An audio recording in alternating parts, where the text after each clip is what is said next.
Hello friends, welcome back to our channel Only Excellence.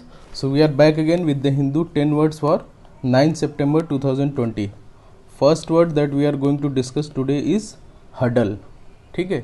So huddle का मतलब होता है एक साथ इकट्ठा होना, काफ़ी क्लोजली इकट्ठा होना. जो प्रोसेस होता है उसको हम बोलते हैं हडल. सो एक साथ इकट्ठा होना या एक साथ सिमटना, ये इसका हिंदी मतलब होता है.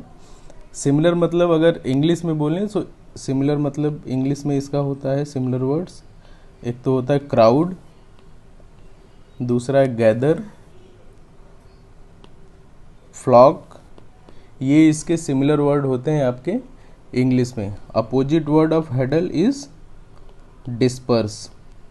डिस्पर्स मतलब एक जगह भीड़ अगर इकट्ठा है, वो दूर दूर अगर चली जाती है तो उसको हम बोलते हैं डिस्पर्स. सो ये इसका अपोजिट वर्ड होता है. और दूर दूर लोग अगर हैं और एक साथ अगर इकट्ठा हो जाते हैं, एक साथ क्राउड टुगेदर हो जाते हैं, सो उसको हम बोलते हैं हडल. नेक्स्ट जो वर्ड है हमारा that is deliberate. So deliberate का जो हिंदी मतलब होता है वो होता है जानबूझकर.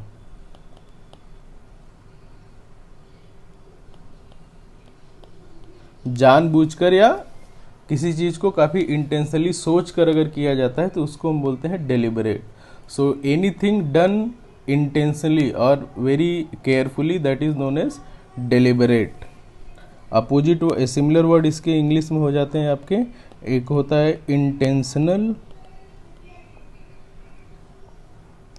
कैलकुलेटेड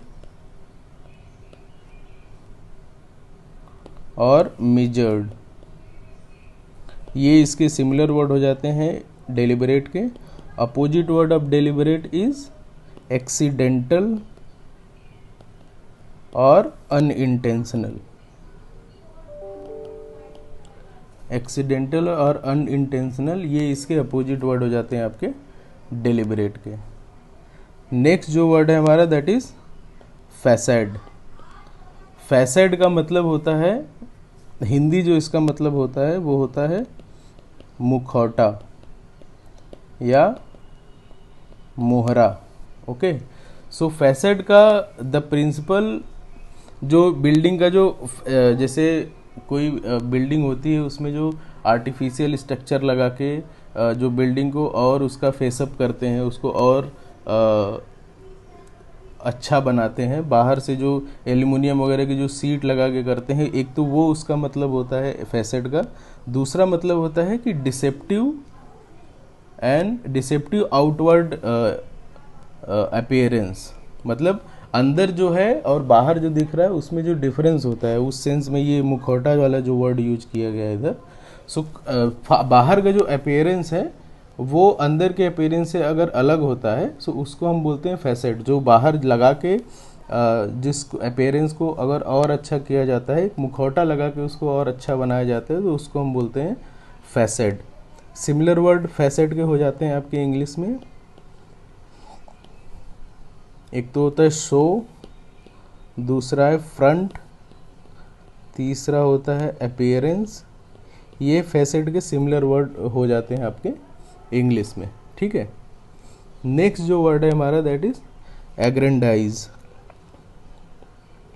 एग्रेंडाइज का मतलब होता है कि अपने शक्ति या अपने प्रतिष्ठा को जो बढ़ाने का जो प्रोसेस होता है, शक्ति या प्रतिष्ठा में बढ़ोतरी करना, वो उसको हम बोलते हैं aggrandize. So increasing the power और status of wealth of something, that is known as aggrandize. Similar word इसका एग्रेंडाइज का होता है, सिमिलर वर्ड इंग्लिश में होता है. एक तो होता है डिग्निफाई,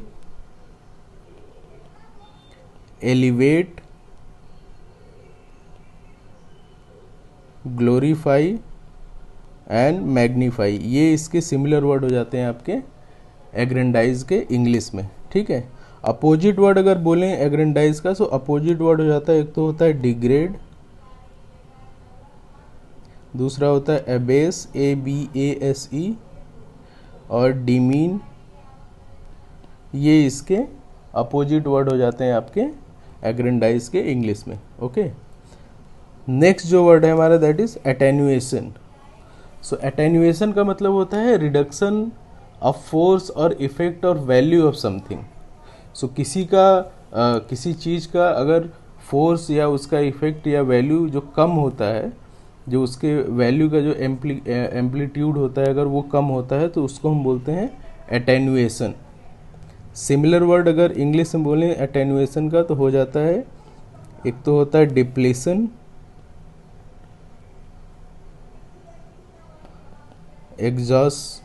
एग्जॉशन, ये इसके सिमिलर वर्ड हो जाते हैं अटेन्युएशन के इंग्लिश में। अपोजिट वर्ड अगर अटेन्युएशन का बोलें तो अपोजिट वर्ड हो जाता है स्ट्रेंथन। स्ट्रेंथन मतलब उसको और मजबूत करना। अटेन्युएशन का मतलब होता है कि वो और कमज़ोर हो रहा है या और छीण हो रहा है, उसकी जो पावर है या जो इफेक्ट है वो कम हो रही है।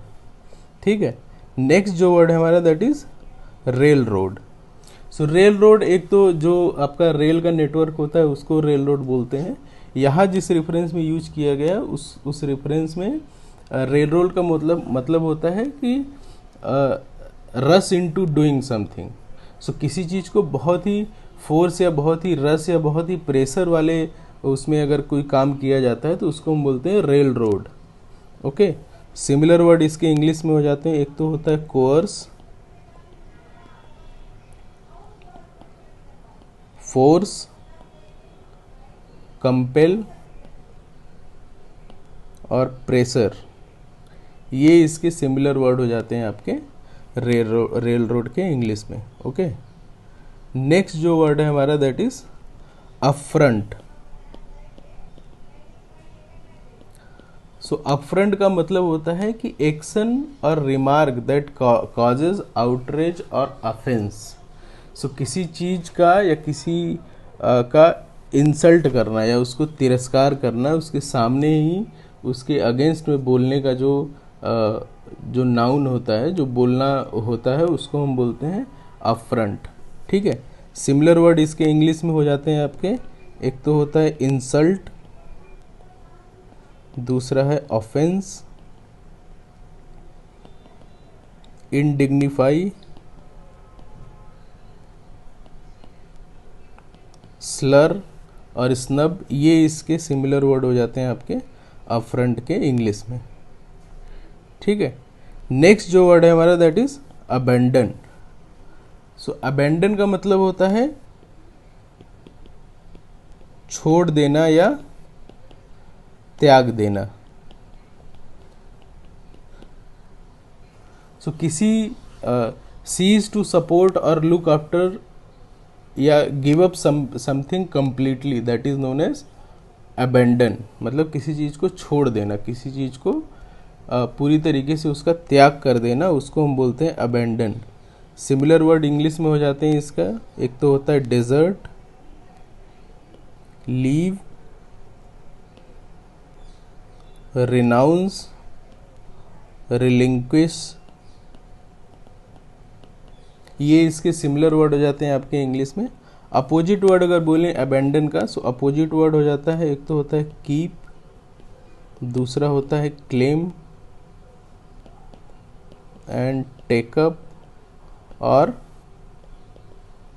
कंटिन्यू। अबेंडन में क्या हो रहा है, किसी चीज़ को त्याग किया जा रहा है, छोड़ा जा रहा है, उसका अपोजिट क्या हो जाता है, उसको क्लेम करना, उसको कंटिन्यू करना या उसको अपने पास ही रखना, उसको छोड़ना नहीं। ये इसके अपोजिट वर्ड हो जाते हैं अबेंडन के इंग्लिश में। नेक्स्ट जो वर्ड है हमारा दैट इज कोलाइड। कोलाइड का जो हिंदी मतलब होता है वो होता है टकराना या भिड़ना। ठीक है, हिटिंग समथिंग बाय एक्सीडेंट और कमिंग इनटू कॉन्फ्लिक्ट और opposition of something that is known as collide. ठीक है, सिमिलर वर्ड इंग्लिश में हो जाते हैं आपके, एक तो होता है हिट, दूसरा है स्ट्राइक, तीसरा है कॉन्फ्लिक्ट एंड चौथा है रन इनटू। ये इसके सिमिलर वर्ड हो जाते हैं आपके कोलाइड के इंग्लिश में। किसी चीज़ के साथ कॉन्फ्लिक्ट में आना या उसके साथ अपोजिशन में आना, ये कोलाइड का मतलब हो जाता है। नेक्स्ट जो वर्ड है हमारा that is device, DEVISE। Device का जो हिंदी मतलब होता है वो होता है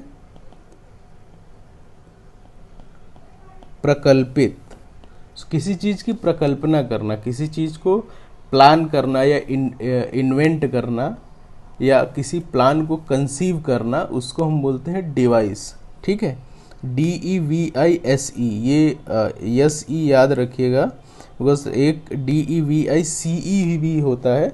सो वो डिवाइस और इस डिवाइस में डिफरेंस है। ठीक है, सो डिवाइस के सिमिलर वर्ड इंग्लिश में हो जाते हैं आपके, एक तो होता है कंसीव, दूसरा है वर्कआउट, तीसरा है ड्रॉ अप। ये इसके सिमिलर वर्ड हो जाते हैं आपके डिवाइस के इंग्लिश में। ठीक है, सो ये रहे आज के हमारे 10 वर्ड्स 9 सितंबर के लिए। आप वीडियो को लाइक कीजिए, शेयर कीजिए, हमारे चैनल पे सब्सक्राइब कीजिए। Thank you so much for watching.